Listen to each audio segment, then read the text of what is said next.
Existe um tipo de dor que quase nunca é reconhecida como dor. Não é abandono explícito, não é falta total de amor. É algo mais confuso. Você ama, se entrega, se esforça e recebe pouco. Não nada pouco. O suficiente para continuar. Insuficiente para se sentir amada. E talvez o mais difícil seja isso, você não consegue apontar o erro, porque você fez tudo certo, foi paciente, disponível, compreensiva. Só que em algum momento amar virou cansaço. E você começou a se perguntar se estava pedindo demais, quando na verdade estava se oferecendo demais. O que quase ninguém te diz é que amar muito não sustenta uma relação desequilibrada, só adia a consciência e quando ela chega, não vem como acusação, vem como lucidez. Talvez essa conversa não seja sobre o outro, talvez seja sobre o lugar onde você ficou tempo demais. Sabe aquela sensação incômoda de amar muito e receber pouco? Como se você estivesse sempre entregando o melhor de si e ainda assim algo ficasse faltando? Você ama demais, dá amor demais, mas a resposta nunca vem na mesma intensidade. Não é que falte carinho totalmente, é que ele vem ralo, atrasado, incompleto. E aí você começa a se perguntar se está pedindo demais, quando na verdade talvez esteja aceitando de menos. Tem dias em que você se doa inteira e mesmo assim não se sente correspondida. Ama sozinha, sustenta a relação sozinha, carrega o relacionamento nas costas e ainda tenta justificar o outro. Você sente falta mesmo estando junto. E isso tem nome, relação desequilibrada. Um amor não retribuído que vai minando por dentro, aos poucos, sem fazer barulho.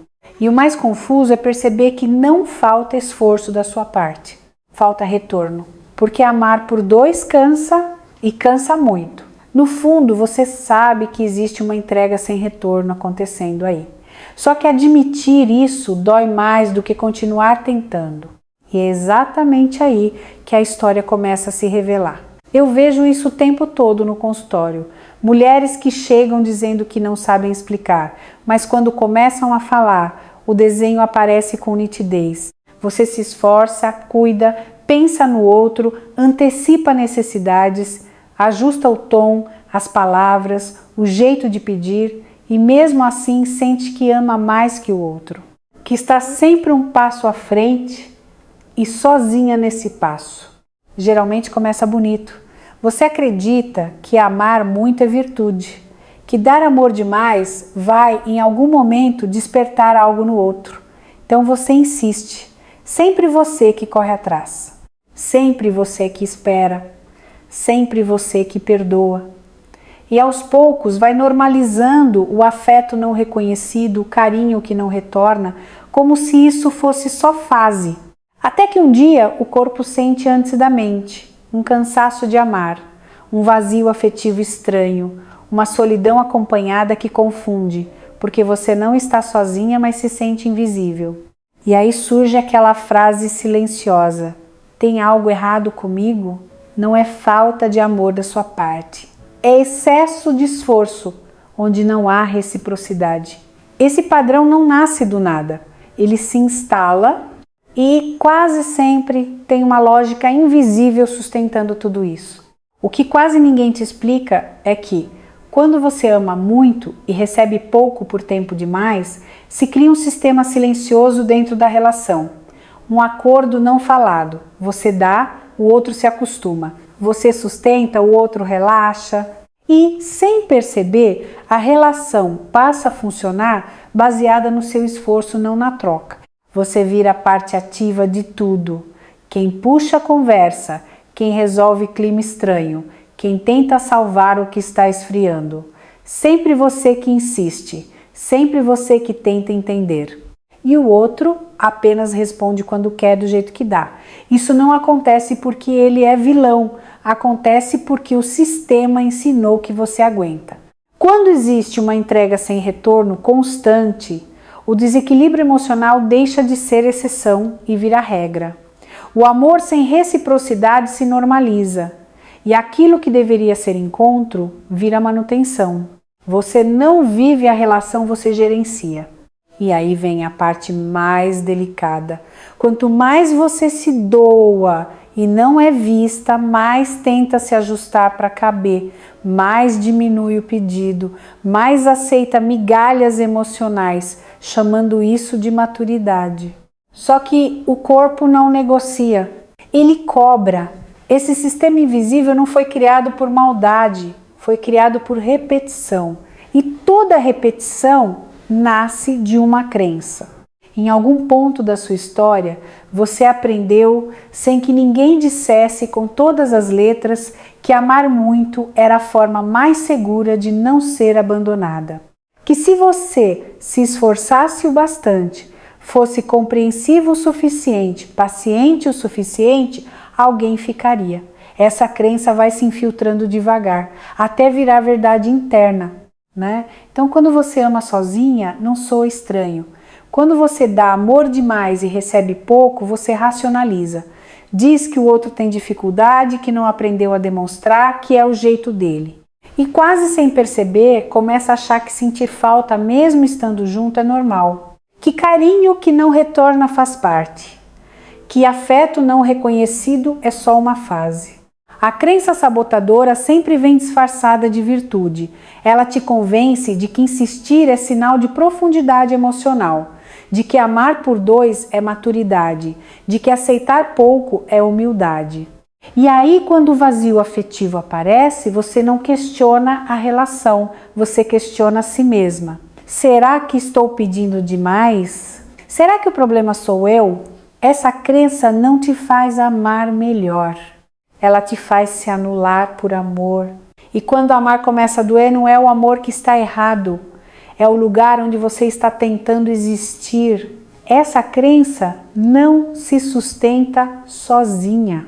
Ela conversa diretamente com o seu cérebro. O cérebro não entende amor como poesia. Ele entende como padrão, repetição, recompensa. Quando você se doa, se esforça, insiste e recebe pouco em troca, o seu sistema emocional entra num estado curioso. Ele passa a trabalhar na expectativa, não na presença. Você ama esperando. E isso prende. O amor não retribuído ativa um ciclo parecido com o da escassez. Às vezes vem um gesto, um carinho, uma migalha de atenção e isso basta para o cérebro renovar a esperança. É por isso que você continua, não porque é fraca, mas porque o reforço é intermitente. Um pouco de afeto aqui, muito silêncio depois.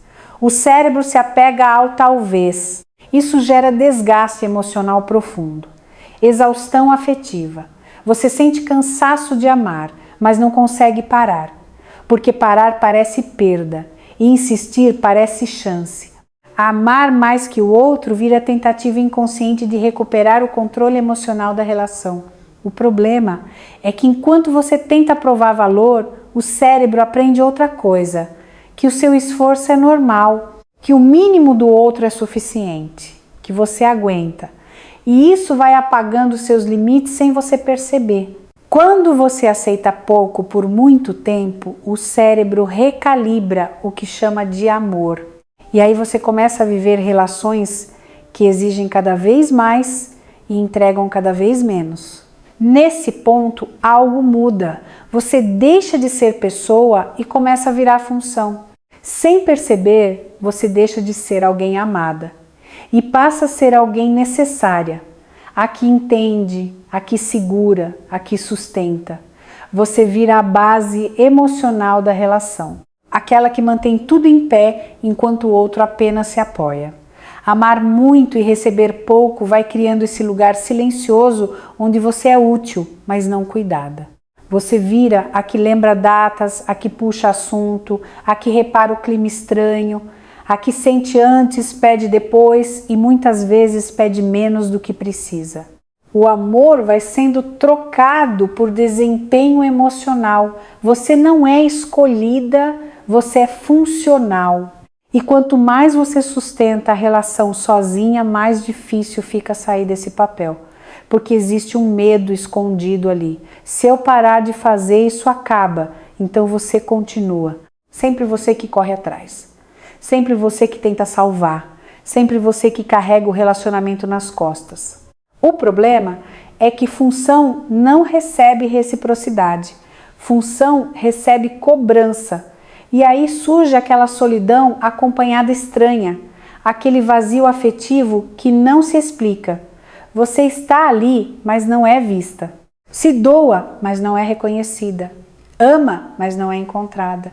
Quando o amor vira obrigação, ele deixa de nutrir, ele consome. E nesse consumo constante, algo seu começa a se perder. Em algum momento você começa a sentir que não sabe mais onde terminou o outro e onde começou você. Amar até se perder não acontece de uma vez. Acontece em pequenas concessões diárias, um limite que você não coloca, um pedido que você engole, um incômodo que você silencia para não parecer demais. Quando você se anula por amor, não é porque não se ama, é porque foi treinada a acreditar que amar exige sacrifício constante. Só que enquanto você tenta manter a relação viva, vai se apagando no relacionamento. Suas vontades ficam em segundo plano. Seu corpo sente antes da consciência e a identidade vai ficando borrada. Recuperar quem você é não começa com decisões grandiosas. Começa com pequenos retornos. Perceber quando você está se esforçando demais. Notar quando está aceitando pouco. Reconhecer que amor próprio esquecido não some, ele fica em espera, aguardando permissão para voltar. Você não precisa deixar de amar, você precisa deixar de desaparecer. A recuperação da identidade não é rompimento imediato, é ajuste interno, é parar de se abandonar para manter alguém. E quando você começa a se enxergar de novo, algo inevitável acontece. A relação precisa se reorganizar ou se revelar. E aí surgem escolhas que exigem presença. Talvez agora você esteja pensando, ok, eu entendi, mas o que eu faço com isso? E a resposta não é virar outra pessoa, nem endurecer o coração, é começar a mudar o lugar de onde você ama. Passos pequenos, concretos, quase imperceptíveis no início, mas profundamente reguladores. O primeiro passo é observar sem corrigir. Notar quando você corre atrás, quando explica demais, quando entrega antes de receber, não para se culpar, mas para se ver. O segundo é testar o silêncio ativo. Não aquele silêncio punitivo, mas o silêncio que para de sustentar a relação sozinha. Ver o que acontece quando você não faz por dois. Depois vem o limite emocional simples. Dizer menos tá tudo bem quando não está. Parar de mendigar afeto. Não pedir o óbvio. Não justificar a ausência do outro. Esses movimentos parecem pequenos, mas eles quebram o padrão do amor sem reciprocidade. Você não está mudando o outro, você está mudando o sistema. E quando o sistema muda, a verdade aparece. Ou a relação se ajusta, ou o desequilíbrio fica impossível de ignorar. Esse momento pede algo delicado, maturidade emocional para sustentar o que surge.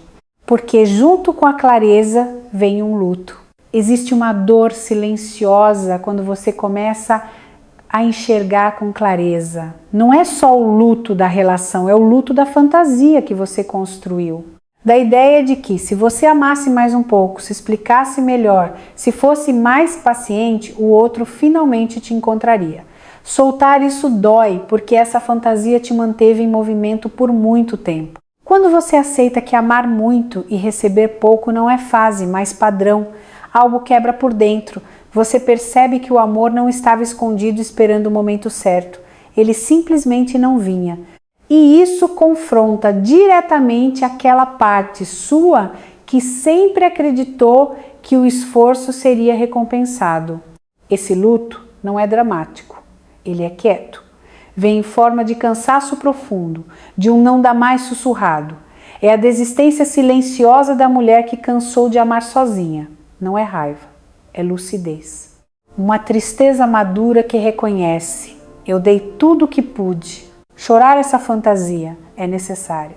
Porque enquanto você insiste nela, continua aceitando pouco. Mas quando ela cai, abre espaço para algo real, para um amor que não exige que você se apague para existir. Esse luto não te enfraquece, ele te devolve para si. E quando você volta, algo simples pode começar a ser feito. Quero te propor algo muito simples e justamente por isso poderoso. Durante esta semana, observe apenas uma coisa. Quantas vezes você se antecipa emocionalmente? Quantas vezes você manda mensagem primeiro, puxa assunto, explica sentimentos não perguntados, suaviza algo que te machucou para não gerar desconforto? Não mude nada no primeiro momento. Só anote mentalmente. Perceba quando você ama por dois, quando sustenta a relação sozinha, quando sente vontade de correr atrás para aliviar a própria ansiedade. Esse exercício não é sobre controle do outro, é sobre presença em você. Depois, escolha um único momento para fazer diferente, um só. Talvez seja não responder imediatamente. Talvez seja dizer não gostei disso sem justificar. Talvez seja simplesmente não consertar o clima. Veja o que acontece dentro de você, não fora. O objetivo não é provocar reação, é recuperar a percepção. Quando você para de se abandonar, algo muda na forma como você sente o amor. E essa mudança, mesmo pequena, revela muito. Semana a semana você começa a se enxergar com mais nitidez. E quando isso acontece, o encerramento não é fim, é começo. Talvez, enquanto você me escuta, algo aí dentro esteja se encaixando devagar. Não como um choque, mas como reconhecimento. Aquela sensação de então era isso. Quando você percebe que amar muito e receber pouco não te torna intensa demais, te coloca num lugar onde você ficou tempo demais sozinha. Você não errou por amar. Você só permaneceu onde o amor não voltava na mesma medida. E isso cansa. Cansa amar assim. Cansa ser sempre a que entende, a que espera, a que segura. Mas existe algo importante aqui. O momento em que você enxerga isso já é um movimento de retorno para si. Não precisa decidir nada agora. Não precisa cortar, confrontar, mudar tudo. Só não desconsidere o que você sentiu ouvindo isso. O corpo reconhece antes da mente. E quando ele reconhece, algo pede cuidado. Se alguma parte dessa conversa te atravessou, fica comigo mais um pouco. Talvez escrever uma palavra, uma frase curta, algo que resumiu o que você sentiu agora, seja um jeito silencioso de se escolher hoje. Às vezes, tudo começa assim. Talvez agora fique mais fácil entender por que amar muito e receber pouco nunca foi falta de amor da sua parte. Foi excesso de tolerância com a ausência do outro. Você não ficou porque não percebeu, você ficou porque esperou que algo mudasse. E esperar, quando se ama demais, parece esperança, mas muitas vezes é só adiamento de si. A pergunta que começa a importar não é mais porque ele não me dá, é em que momento eu comecei a aceitar tão pouco? Onde você aprendeu que precisava se esforçar tanto para merecer afeto? Em que ponto amar virou desgaste emocional e não troca? A mudança não exige decisões radicais. Ela começa quando você passa a se ouvir com mais respeito do que escuta o silêncio do outro. Quando você para de amar por dois. Quando você se escolhe sem culpa. Isso reorganiza tudo por dentro e por fora. Se essa reflexão fez sentido, talvez valha ficar por aqui. Outras conversas como essa continuam abrindo espaços que você fechou para sobreviver. Ativar as notificações não é sobre conteúdo, é sobre não se perder de novo quando algo importante começa a fazer sentido. E me conta, em que parte dessa história você percebeu que estava se abandonando?